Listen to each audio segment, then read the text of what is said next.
You will die in this place. Much like the awesome battle-heavy episodes from Game of Thrones, like the Battle of Bastards and Hardhome, Episode 4 from Season 2 of House of the Dragon is set to be an exciting and adrenaline-inducing episode. I mean, hell, it's even titled Dance of Dragons. Right after the release of the third episode, Max released the preview of the fourth one, and as is customary, we are here with a detailed breakdown of the same. So, without further ado, let's explore each and every detail from the preview. Before we go into our explanation, we have a very small request. If you like our content, please support us by subscribing to our channel. This is a small click for you, but for us, it means a lot. Thank you. Let's begin. We're exposed. What? Cole? The smell of iron and blood. We begin with a scene with a soldier looking at a large host approaching his way. This could be the town of Rooks Rest, where Sir Criston Cole and Sir Gawain Hightower are currently marching in a bid to secure the support of the Crown Land houses that have sworn fealty to Rhaenyra. Before Rooks Rest, they surprise Duskendale and sack it, but in this scene, they seem to be preparing for a major assault, as if they can see some sort of defense. Needless to say, this will mark the proper battle between the king's forces and the queen's supporters. The smells of iron and blood are about to fill the air, and soon enough, dragon fire will also begin to smoke everyone. There's been a mistake. There's been no mistake. Please.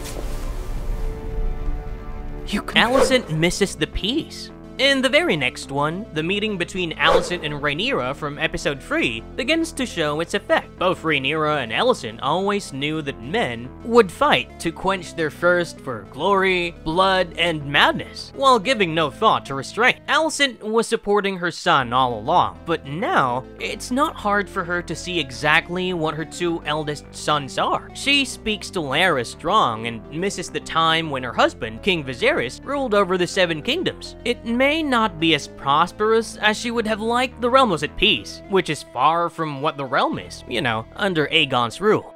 Get to the trees! The green host reaches its destination. The scene then shifts to a shot of Aegon's hand before we see a host of what could be 3,000 men marching on Duskendale and preparing for attack. Among the banners are also the banners of houses Rosby and Stokeworth, who were among the first ones to side with the green, albeit under a lot of pressure and fear. We see lances and swords, but also arrows ready to be fired. Since Criston Cole was leading the charge, they are just waiting for his green light. Call it what you will.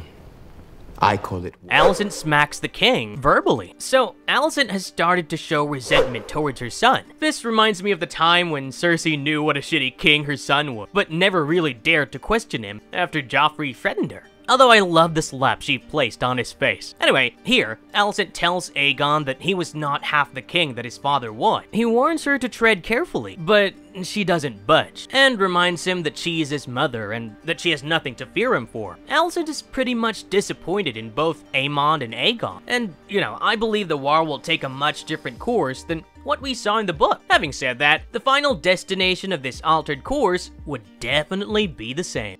Beheading of Lord Gunther Darkland. After the successful sack of Duskendale, Criston Cole would give the survivors a choice: bend your knee to King Aegon, or have your head meet his sword. So, from the looks of it, it seems that Lord Gunther Darkland would refuse to bend the knee to save his honor. And, you know, in the process, he would be beheaded by Sir Criston Cole. This will have quite a few implications for the war, because Rhaenyra would not want her supporters to feel that they are unprotected. Doing so would reflect very poorly on her. What a giddying ascent the gods have bestowed on you. Gawain Hightower is more foreseeing than Cole. A very interesting scene between Gawain and Criston shows Cole asking him if he was afraid, and Gawain says that he was rational. You see, I believe this happened after the sack of Duskendale. So after the sack, Criston would turn his sight towards the nearby Rooks Rest. However, Gawain knows that they shouldn't do anything rash, because now Rhaenyra would be fiercer. Losing Duskendale and with it, Gunther Darkland's head, means she has to protect her other supporters with all her might, or at least, she should offer them dragon support. They can't all be fighting the war alone against the king's armies in their individual capacity, right? Now, this is also the reason why episode 4 is titled Dance of Dragons, which brings me to my next entry.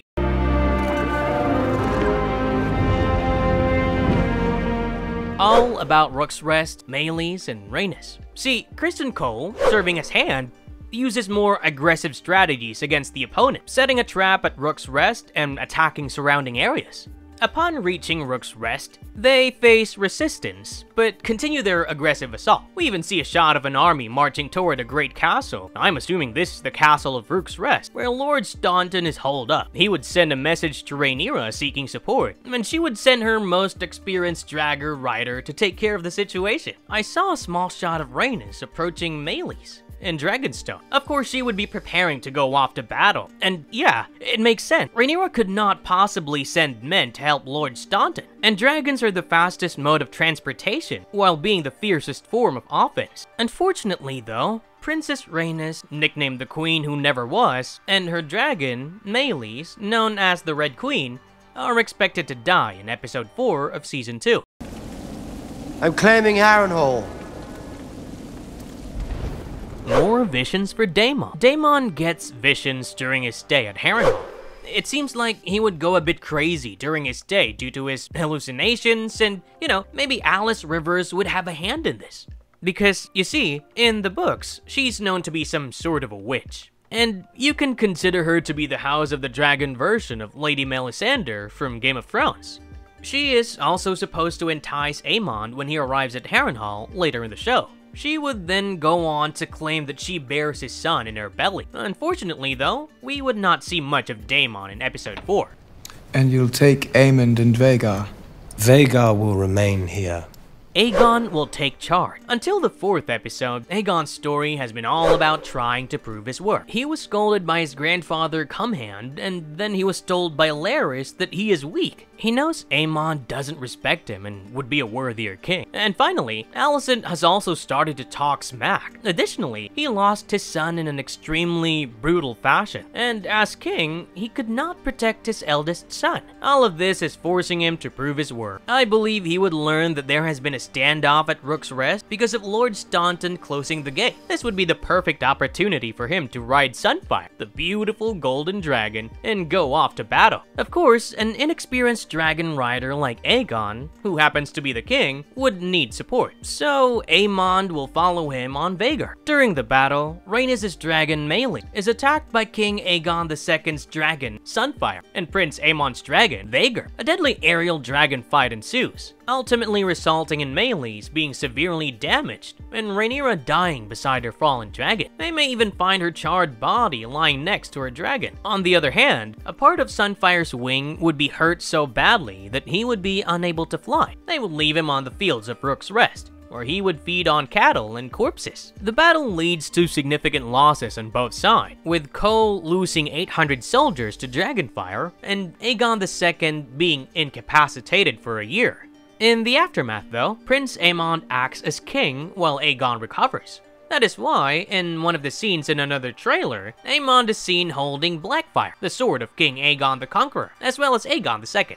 Criston Cole raising the morale. Criston Cole asks his men to hold to their courage and wits in the face of an impeding doom. I am assuming that this is the moment when they first spot Melees in the sky. From the looks of it, the men fighting behind him would feel scared for their lives and may even start to desert their post, which would call for a mini morale-boosting speech from their leader. Rhaenyra justifies her wrath. Lastly, Rhaenyra had always been skeptical of using dragons in battle because she knew that dragon fire knows no restraint. It does not discriminate, and that the aftermath is always horrid and bloody. However, she now knows that she has to call for the most desperate and horrific of measures to ensure that she remains the one who sits on the Iron Throne. Her father believed in her, and her resolve just got stronger after learning from Allison that Viserys spoke about the Song of Ice and Fire with Allison as well. I don't think she would take time to figure out that Viserys mistook Allison for Rhaenyra when he spoke his dying words. These eggs are even more fragile. Dragon eggs from the main trailer. Now, although this one is not from the preview, in the main trailer for season 2, there was a short scene where dragon eggs had been placed in the fire. It seems like Rhaenyra Targaryen has reached her destination in the Vale. That would be another interesting arc, and I can't wait to see Amanda Collin as Lady Jane Arryn. So that was all in this one. In conclusion, episode 4 will be the peak of the 8-episode series. They cut the show shorter from 10 episodes to 8 episodes, which means they have a bigger budget for the battle sequence.